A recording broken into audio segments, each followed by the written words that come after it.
हाय दोस्तों, good morning.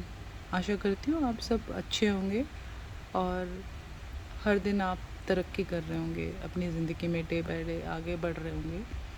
मुझे खुशी होती है कि मैं मेरे एक्सपीरियंस को आपके साथ शेयर करती हूँ। मैंने कहा था कि इस चैनल पे हम लोग मेडिटेशन से रिलेटेड और स्पिरिचुअल अवेकनिंग से रिलेटेड बातें करेंगे। क्या आप जानते हैं कि स्पिरिचुअल अवेकनिंग क्या है? अध्यात्म जागरण को हम कैसे सही शब्दों में समझ सकते हैं? स्पिरिचुअल अवेकनिंग में हम किस तरह के चेंज को फेस करते हैं और स्पिरिचुअल जागरण किस तरह से हमारे लिए बेनिफिट है। तो हम मुख्य रूप से ऐसे चेंज के बारे में बताने जा रही हूँ जिन्हें सही तरह से समझ नहीं पाने पे की वजह से कई बार हम डिप्रेशन फील करते हैं। स्पिरिचुअल अवेकनिंग ऐसी प्रोसेस है जो अपने साथ कई ऐसे चेंज लाती है जो सामान्य इंसान के लिए मैजिक जैसा है, या फिर यूँ भी कह सकते हैं कि अनजाना सा भय भी लगा रहता है। ऐसा सिर्फ तभी होता है जब हम अपने अंदर के बदलाव के विपरीत क्रिया करने लगते हैं। इस कंडीशन में आप परेशान होने लगते हैं कि ये बदलाव आखिर मेरे लिए सही है या मुझे इससे कुछ खतरा तो नहीं। आज की पोस्ट में हम ऐसे ही कुछ बातों का जिक्र करने वाले हैं जो स्पिरिचुअल अवेकनिंग में आप फील कर सकते हैं। ये चेंज होने पर घबराने की ज़रूरत नहीं है, बल्कि स्थिर बने रहने की कोशिश करते रहें। जल्दी आप अब सभी बदलावों को आसानी से अपने अनुसार ढाल सकने में सक्षम हो जाएंगे। इसलिए बात करते हैं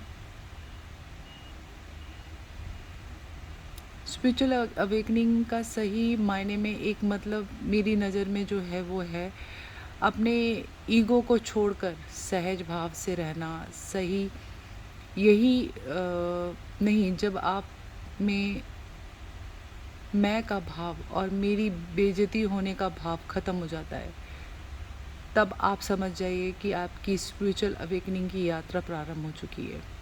अक्सर देखने में आता है कि जब ऐसा होता है तब हम खुद को बीमार महसूस करने लगते हैं।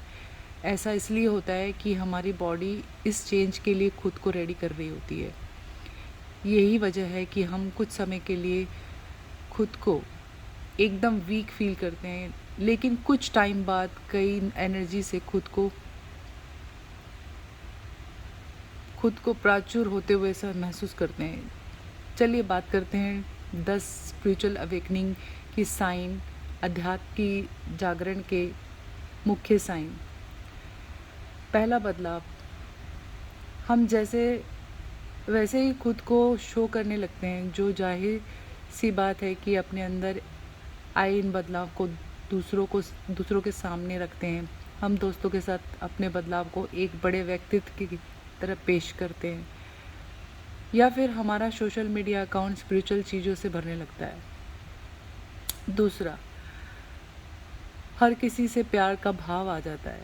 हम अपने आसपास के हर वस्तु को प्यार करने लगते हैं, फिर चाहे वो जानवर हो, पेड़ हो, पौधा हो।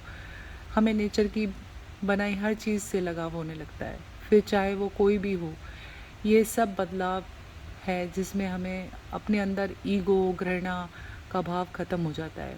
अगर इस दौरान हम खुद को स्थिर बना सकते हैं तो हमें प्रकृति के चेंज को भी समझ सकते हैं। तीसरा, दुनिया की बजाय खुद को बदलने का ध्यान दें। हम उन लोगों की परवाह नहीं करते जिनका हमें पता होता है कि वो झूठा दिखावा करते रहते हैं, जैसे कि नेता, अभिनेता या फिर समाज का कोई भी और व्यक्ति, और हम उस दोष देने वाले बजाय खुद को बदल लेने के बारे में सोचें। और यही कहना चाहती हूँ। चौथा बदलाव जो आता है, खुद की प्रॉब्लम को हील करना। हम लोगों के सहारे रहने की बजाय खुद की प्रॉब्लम की सॉल्यूशन को ढूंढने लगते हैं। इतनी अवेयरनेस हमारे अंदर आने लगती है, हमें पता लगता है कि खुद की समस्या का कैसे हल निकालें और कैसे उससे उभरे। दूसरों के अंदर की कमियों को ना देखते हुए, बल्कि खुद में बेटर बनाने की, अपने आप को बेटर वर्जन बनाने की कोशिश करें।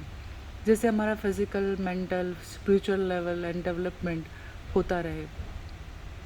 इससे हमें सबसे बड़ा बेनिफिट ये होता है कि हम किसी से हमें कोई उम्मीद नहीं रह जाती, ना कोई वजह परेशान होने की होती है।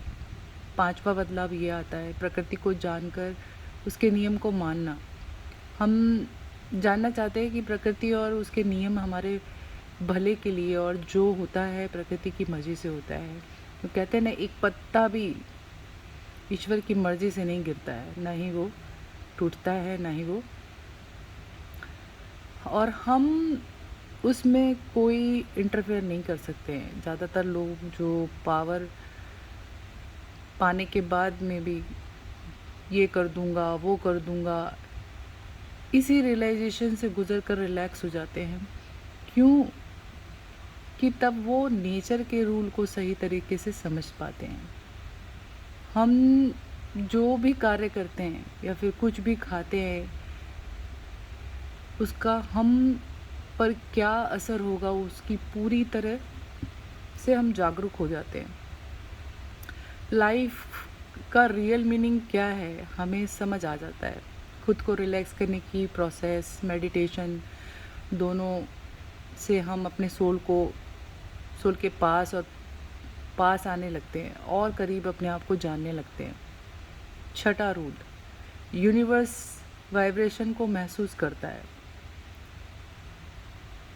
हम नई चीज़ों को बेहतर तरीके से सीखने लगते हैं, बेहतर तरीके से देखने लगते हैं। साथ ही हमारी बॉडी यूनिवर्स वाइब्रेशन को बेहतर तरीके से एक्सेप्ट कर लेती है। यूनिवर्स की फ्रीक्वेंसी हमसे कनेक्ट होने लगती है। हमें यूनिवर्स से दिए जाने वाले साइंस समझ में आने लगते हैं। सिंक्रोनिसिटी होने लगती है, जिससे हम खुद की बीमारियों पर काबू पाने लगते हैं। हमारा शरीर पहले से ज़्यादा बेहतर बनने लगता है। हम खुद पर ध्यान देने लगते हैं। 7वां, सबकॉन्शियस माइंड का एक्टिव रहना। हमारा सबकॉन्शियस माइंड हमें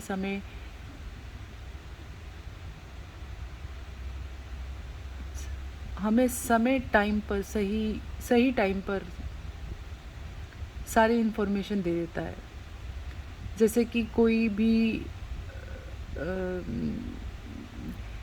कोई भी कार्य जिस वक्त होना चाहिए, हमें सबकॉन्शियस माइंड पहले ही अवगत कराने लगता है कि अब राइट टाइम है, ये सही समय है। 8वां, स्पिरिचुअल अवेकनिंग, खास समय और खास स्थिति। पूरे दिन भर में एक खास समय हमें स्पेशल वाइब्रेशन महसूस करने लगते हैं, जो हमें सब कामों को भुलाकर उस अवस्था में ले जाता है जो बहुत गहरी और दुर्लभ है। जैसे कि एक खास समय पर आपका शरीर खुद ब खुद शांत होने लगता है। जो पहले आपके मेडिटेशन का टाइम था और आज के मेडिटेशन में बहुत फ़र्क आने लगता है। आपको खुद को महसूस होने लगता है कि मैं काफ़ी अवेयर हो गया हूँ, मुझे काफ़ी चीज़ों का समझ आने लगी है। 9th पॉइंट है टाइम का सही तरीके से सदुपयोग करना। आप समय से सारी चीज़ें करने लगते हैं, समय पे उठने लगते हैं, मेडिटेशन को अपना डेली रूटीन में ले आते हैं, समय की गति को सही तरीके से समझने लगते हैं। हमें पता चलने लगता है कि किस समय किस काम को बेहद तरीके से ज़रूरी है करना। 10वां पॉइंट, ईमानदारी और सच्चाई की राह पर चलना। हम सच्चाई की राह पर चलने लगते हैं क्योंकि तब हमें पता चलने लगता है कि सच अगर थोड़े टाइम के लिए दब भी जाए तो सच ही रहता है। अंदर से जो भाव बनते हैं वो सच की राह पर ही जुड़ते हैं। तो दोस्त, ये थे स्पिरिचुअल अवेकनिंग के कुछ ऐसे साइन जो हमें समझने में मदद करते हैं कि जो बदलाव से हम गुज़र रहे हैं वो किस वजह से है। आज की ये वीडियो मैं यहीं समाप्त करती हूँ और आशा करती हूँ कि आपको मेरी ये सारी बातें अच्छी लगी होंगी। और प्लीज़ मेरी इस वीडियो को लाइक करें, शेयर करें, सब्सक्राइब करें, बेल आइकन को प्रेस करें ताकि आने वाली सारी वीडियो आपको टाइम से